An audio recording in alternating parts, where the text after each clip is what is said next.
Hello, and thank you for joining me on episode 3 of my attempt to prove to you that you are perfect. I think the weather behind me is a great place to start our conversation with the question, what do you think of the weather behind me? Does this misty, cool weather excite you about fall? Does it make you long for summer? Are you neutral to the idea, or do you like all seasons? This is a great question that we're going to come back to because whatever ideas you've already formed in your head about the weather actually make you happier or less happy in your life, make you think that you need to either do something different inside of yourself or that you're stuck somewhere or that you're living the best life ever based on thoughts that you've chosen to believe and set as a foundation in your mind. I mean, something as simple as the weather can affect the life and where you take it. So we'll come back to this a little later, but first let's recap on where we started, episode 1 and 2. In episode 1, I asked you where the idea came that you thought that you might not be perfect. And we assessed that that came from society, our upbringing, human conditioning. I mean, the world has a mindset that we are flawed and there are things that we need to fix inside of us to get better. Now, I want to contradict that thought with, if you grew up thinking that you were perfect, opportunities for characteristic change would only be like more. It wouldn't be something you have to fix, but growing in character and going through diversity might actually be looked at as some kind of opportunity to grow as a person. But that's not how we think in society, is it? Instead, what we normally do is when some difficult circumstance occurs or some adversity or conflict comes into our life, we start to measure and judge ourselves by the suffering and look at the world and ourselves and what needs to be changed or what needs to be fixed. We don't look at what more we can have inside of our great beings. We look at what needs to be fixed and repaired. Do you see already the difference and the negativity that can affect your entire life daily? Well, we'll keep talking about this. In episode 2, I then asked you, when did this thinking begin? When did you start believing you weren't perfect? Well, we know it didn't start when you were born because you didn't even have a thought system yet. You were more a feeling child. You were feeling your environment and reacting to it with cries, with nudgings, with giggles, and all of that.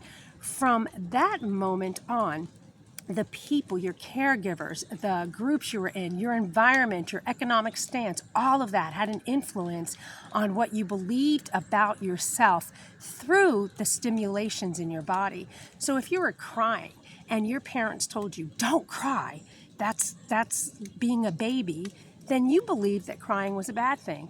If you grew up in an environment where crying was something to be understood and allowed, then you felt safe to feel that feeling and you felt good about tears.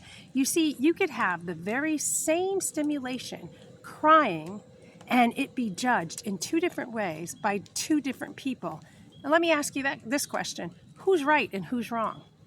Are either of them right or wrong? Is using the judgment of right or wrong even a proper assessment of an emotion and identity of the person in front of you? Something to think about. And with that thought, I want to challenge you that in your everyday life, let's say you're a person that's less emotional. When you see someone cry, do you think they're weak?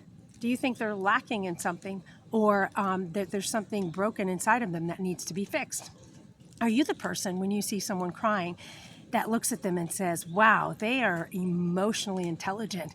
They can handle an emotion and just be vulnerable and authentic with their feelings. I wish I had that. Which one are you? And let me ask you this, which one's right or which one's wrong? And who measured that? I'm challenging you with these questions. Now let's move it forward. I want to ask you, what level of perfect do you believe you're at? Well, Diane, how do we assess what level of perfect or imperfect I am? Well, I've got a really great formula that you can test out today. What I'd like you to do is, in your daily steps today, every time you have a stimulated emotion, some emotion that's stimulated by your circumstance, I want you to intentionally think about what your thought is what you're thinking in your head connected to that thought. For example, when I went this morning for breakfast at my favorite place called Blue Stem Hollow in Greenback, Tennessee, it's an incredible, beautiful place, and where I'm filming this right now, I went and I ordered a cup of coffee and breakfast, and then I sat down with it, and through the moment of sipping coffee and eating my breakfast, I became very grateful for the flavors and the experience and the moment and the people that made this breakfast. It just felt really, really good. Well, from my thought connected with the stimulation of something as simple as coffee and biscuits and gravy, I felt the love inside of my heart. And the love inside of my heart actually uplifted the self-esteem and the perfection that I feel like I'm living in. So it supported who I believe I am, which is perfect, and keeps affirming and growing that. Well, that makes this moment and every moment a possibility of pleasure and happiness and love.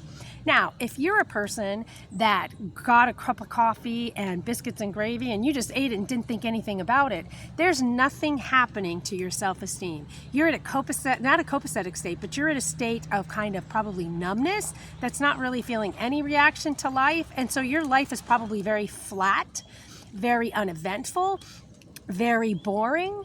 Right? Maybe you're restless inside because there's a part of you that's checked out to the stimulations around you in your environment.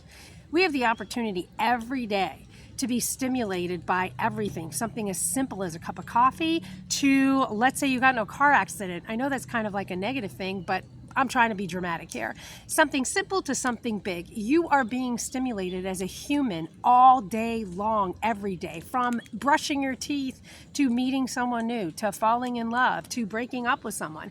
We're going through so many different stimulations throughout the day, and how we think about those circumstances or those stimulations is how we move in the world.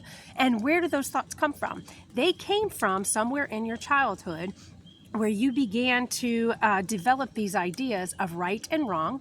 You judged your world and yourself around these belief systems, and then have been carrying out your life's plan according to this system that came from somewhere else. It didn't even come from your core. So anyways, I kind of stepped ahead there, or maybe I went backwards, who knows.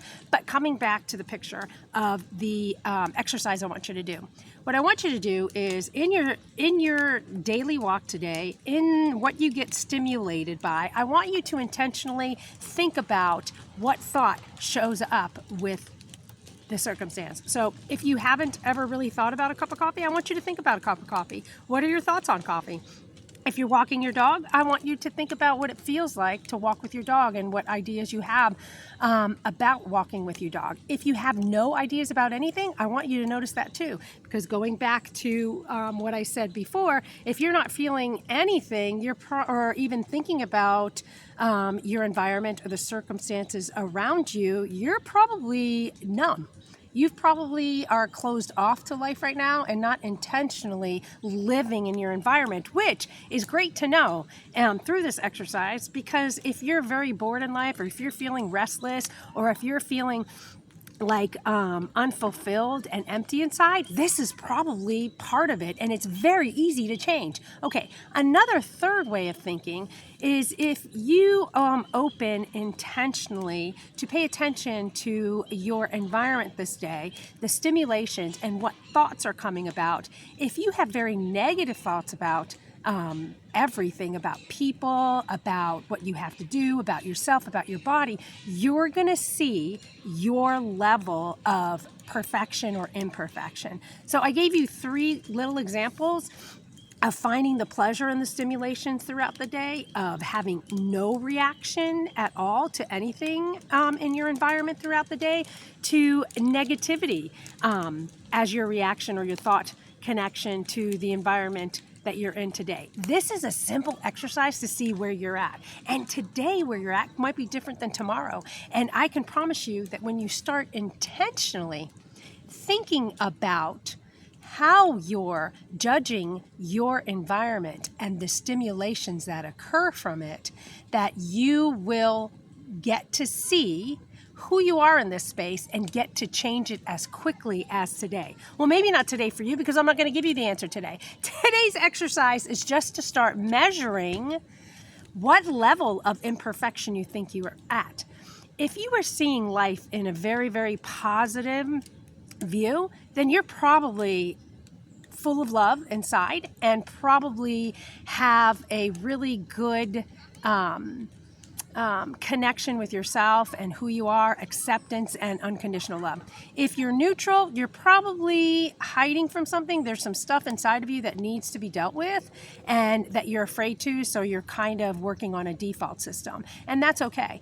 And if you're living out of a negative state, you're probably filled with a lot of insecurity and feelings of imperfection. Now, remember, if I'm attempting to prove the idea that you are perfect, even your emotions now and the level of imperfection you're feeling right now is perfect too, meaning you can't do this wrong. If you're perfect and you can't do this wrong, what we can do now is just learn who we are, learn from our environment, and then just become even better. Take our perfection to the next level. Uncover and remove the layers of false belief that we are imperfect in some way, and you will find revealed the perfect you. Now, I know this was a lot today, so I don't know what to tell you except to keep rewatching the videos and maybe ruminating on them. But I do want you, if you'd like to, do the exercise today throughout your environment. Just start paying attention to every stimulation that is occurring and noticing whether you even have a thought about it, or if you've ever had a thought about it, if you're numb in some areas of your life, or if you're really open to other areas. What excites you? What doesn't excite you? What are you feeling today, and what thoughts are attached to it? So do that exercise. Write your comments down in the section below, or you can reach me directly. I would love to hear your opinions. This video is going on Facebook, but it's also going on YouTube. I'm hoping to get this message out a little wider, and I'm hoping that it really gives you something to think about and makes you feel that there's a possibility that you might be perfect. So anyway, I hope you have a wonderful day and enjoy this weather, and I'll talk with you soon.